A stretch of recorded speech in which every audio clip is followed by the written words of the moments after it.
Doctor, ഈ വരുന്ന ഞായറാഴ്ച ഈസ്റ്റർ ആഘോഷിക്കണം. ക്രിസ്ത്യാനികളും എല്ലാവരും ഒരുപോലെ ആഘോഷിക്കുന്ന ഒരു ഇതാണ്. അപ്പോൾ ഇതിൻ്റെ ഈ ക്രിസ്തുമതത്തിൻ്റെ ആവിർഭാവം അല്ലെങ്കിൽ അതിൻ്റെ നിലനിൽ അതെല്ലാം എങ്ങനെയാണെന്ന് വിശദീകരിക്കാമോ? നമ്മൾ ഈ ക്രിസ്തുമതത്തെ പറ്റി പറയുന്നത് അതിൽ ക്രിസ്ത്യാനികളെന്ന് പറയുന്നൊരു കാര്യം. അപ്പോൾ അതിനോട് ബന്ധപ്പെട്ട് നമ്മൾ ക്രിസ്ത്യാനികളെന്ന് പറയുന്നത് യേശുക്രിസ്തുവിനോട് ബന്ധപ്പെട്ട് വരുന്ന 12 ശിഷ്യന്മാർ, ആ 12 ശിഷ്യന്മാരോട് ബന്ധപ്പെട്ട് അവരെ അനുഗമിച്ചവർ, ഇവരെയാണ് നമ്മൾ ആദ്യ കാലഘട്ടങ്ങളിൽ ക്രിസ്ത്യാനികളെന്ന് പറഞ്ഞിരുന്നത്. അപ്പോൾ ആ ക്രിസ്ത്യാനികളെന്ന് പറയുന്നത് ക്രിസ്തുമതത്തിൻ്റെ ഫോളോവേഴ്സാണ്. അപ്പോൾ ക്രിസ്തുമതം എന്ന് പറയുന്നത് തന്നെ സെമറ്റിക് മതവിഭാഗങ്ങളിൽപ്പെട്ട ഏറ്റവും പ്രധാനപ്പെട്ട ഒരു മതമാണ്. അതിൽ തന്നെ ആദ്യം വരുന്ന ജൂതമതമുണ്ട്. ആ ജൂതമതത്തിനോട് ബന്ധപ്പെടുത്തി തന്നെ അതിൻ്റേതായിട്ടുള്ള രീതിയിൽ തന്നെ അല്ലെങ്കിൽ അതിൻ്റെ പിന്തുടർച്ച അവകാശപ്പെടുന്നതാണ് ക്രിസ്തുമതം. അതിനോട് ബന്ധപ്പെടുത്തി തന്നെ പറയുന്നതാണ് മറ്റൊരു മേഖലയോട് സഞ്ചരിക്കുന്ന ഇസ്ലാം മതം എന്ന് പറയുന്നത്. അപ്പോൾ ക്രിസ്തുമതം മുന്നോട്ട് വെക്കുന്ന അതിനോടിൻ്റെ ഗ്രന്ഥങ്ങളെല്ലാം തന്നെ ആ യേശുക്രിസ്തുവിനോട് ജനത്തോട് ബന്ധപ്പെട്ടാണെന്ന് പറയുമ്പോൾ തന്നെ ആ ക്രിസ്തുമതത്തെ എതിർത്തിട്ടുള്ള അല്ലെങ്കിൽ ക്രിസ്തുമതത്തിന് മുന്നിലുണ്ടായിരുന്നിട്ടുള്ള ജൂതമതത്തോട് ബന്ധപ്പെട്ട് വരുന്ന കാര്യങ്ങളും ഇവർ പിൻപറ്റാറുണ്ട്. അതായത് ഞാൻ പറഞ്ഞു വെക്കുന്നത് പഴയ നിയമവും പുതിയ നിയമവും ക്രിസ്തുമതത്തോട് ബന്ധപ്പെടുത്തിയുള്ള ആരാധനയുടെ അല്ലെങ്കിൽ വിശ്വാസികളുടെ ഒരു രക്ഷാമാർഗമായിട്ടാണ് അവർ അല്ലെങ്കിൽ സൂക്ഷിക്കുന്നത്. അതായത് പഴയ നിയമം എന്ന് പറയുമ്പോൾ നമുക്കറിയാം അബ്രഹാം മതത്തോട് ബന്ധപ്പെട്ട് വരുന്ന ജൂതമതത്തിൻ്റെതായിട്ടുള്ള മോസസിന് ലഭിച്ചിട്ടുള്ള കൽപ്പനകളോ അതിൻ്റെ നിയമങ്ങളോ അല്ലെങ്കിൽ ജൂതമതത്തിൻ്റെതായിട്ടുള്ളതാണ് പഴയ നിയമം എന്ന് പറയുന്നത്. അപ്പോൾ യേശുക്രിസ്തു എന്ന് പറയുന്നത് ദാവീദിൻ്റെ പരമ്പരയിൽപ്പെട്ടതാണെന്ന് പറയുന്നു, അല്ലെങ്കിൽ ആ ഒരു ജൂത വംശത്തോട് ബന്ധപ്പെട്ടതാണെന്ന് പറയുന്നു.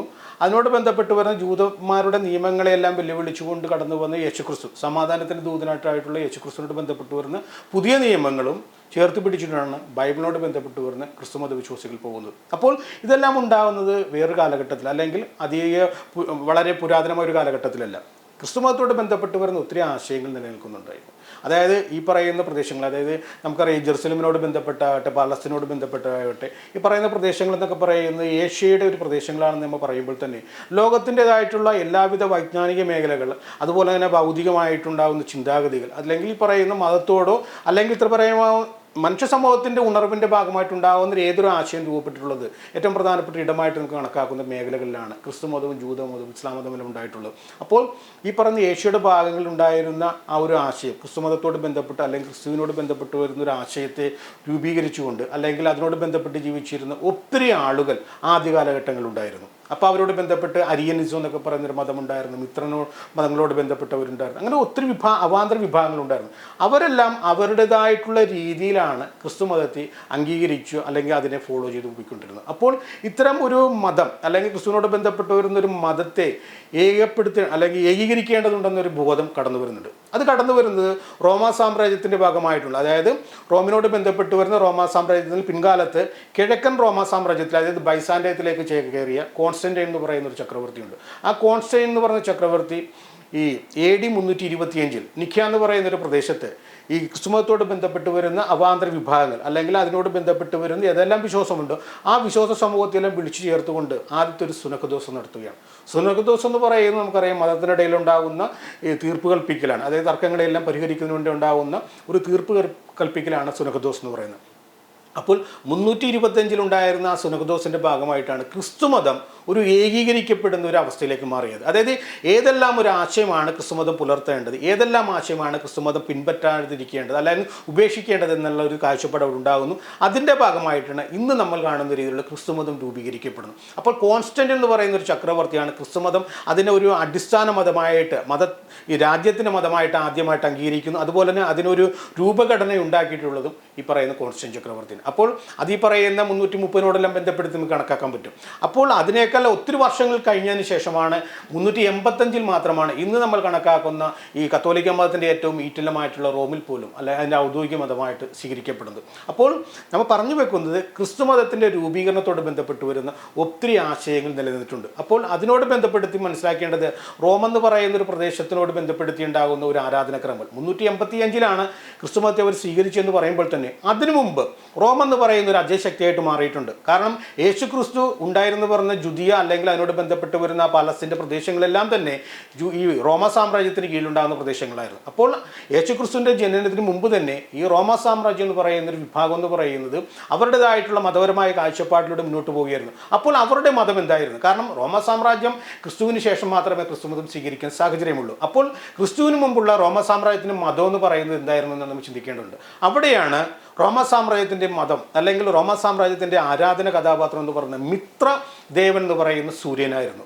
സൂര്യൻ എന്ന് പറയുന്ന ആ മിത്രദേവൻ്റെ ബർത്ത്ഡേ എന്ന് പറയുന്നത് അല്ലെങ്കിൽ ജനനദിന ദിവസം എന്ന് പറയുന്നത് ഡിസംബർ 25 അപ്പോൾ ഡിസംബർ 25 എന്ന് പറയുന്ന അവരുടെ ഏറ്റവും പ്രധാനപ്പെട്ട ദൈവത്തിൻ്റെ ജനനദിവസമായിട്ട് കണക്കാക്കുന്ന ആ ഒരു ജനസമൂഹത്തിലേക്കാണ് പിൻകാലത്ത് ക്രിസ്തുമതം കടന്നു ചെല്ലുമ്പോൾ അവർ സ്വീകരിച്ച ആ പുതിയ മതത്തിൻ്റെ ആശയങ്ങൾ സ്വീകരിക്കുമ്പോൾ ആ മതത്തോട് ബന്ധപ്പെട്ട് വരുന്ന ആ ഒരു വിശ്വാസം നിലനിർത്താൻ ശ്രമിക്കുമ്പോഴും അതുവരെ അവർ ആഘോഷിച്ചിരുന്ന ഒരു ദിവസമുണ്ടല്ലോ, ആ ഡിസംബർ 25 എന്ന് പറയുന്നത്.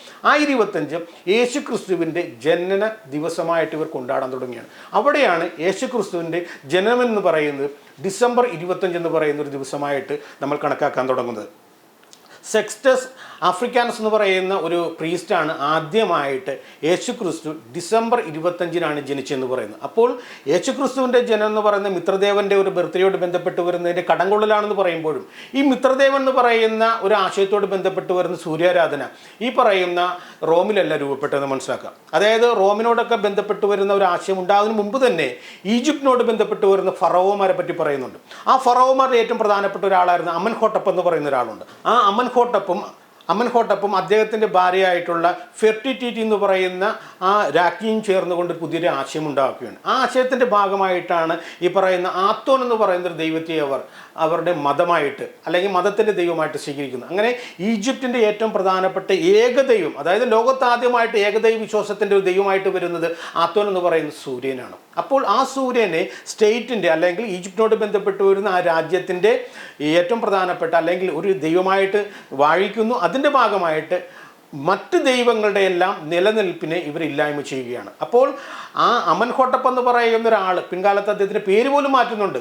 അമൻഹോട്ടപ്പാണ് പിന്നീട് അഖനാത്തോൻ എന്ന് പറയുന്നത്. അതായത് ആത്തോൻ എന്ന് പറഞ്ഞ ദൈവത്തോട് ബന്ധപ്പെടുത്തിയാണ് അഖനാത്തോൻ എന്ന പേര് സ്വീകരിക്കുന്നത്. 17 വർഷമാണ് അദ്ദേഹത്തിൻ്റെ ഈ ഭരണത്തോട് ബന്ധപ്പെടുത്തിയത് മുന്നോട്ട് പോകുന്നത്. ഈ 17 വർഷം കഴിയുമ്പോൾ അഖനാത്തിനോട് ബന്ധപ്പെട്ട് വരുന്ന അല്ലെങ്കിൽ ആത്തോനോട് ബന്ധപ്പെട്ട് വരുന്ന ഈ ഒരു ദൈവചിന്ത ഈജിപ്തിൽ നിന്നും പിൻവാങ്ങുകയാണ്. അപ്പോൾ ഈ അഖനാത്തിനോട് ബന്ധപ്പെട്ട് വരുന്ന സൂര്യനോട് ബന്ധപ്പെട്ട് വരുന്ന ഈ പറയുന്ന ആരാധനാ രീതി അല്ലെങ്കിൽ ഏകദൈവം എന്നുള്ളൊരു വിശ്വാസം, ആ വിശ്വാസം ലോകത്തിൻ്റെ പല പ്രദേശങ്ങളുണ്ടായിരുന്നു.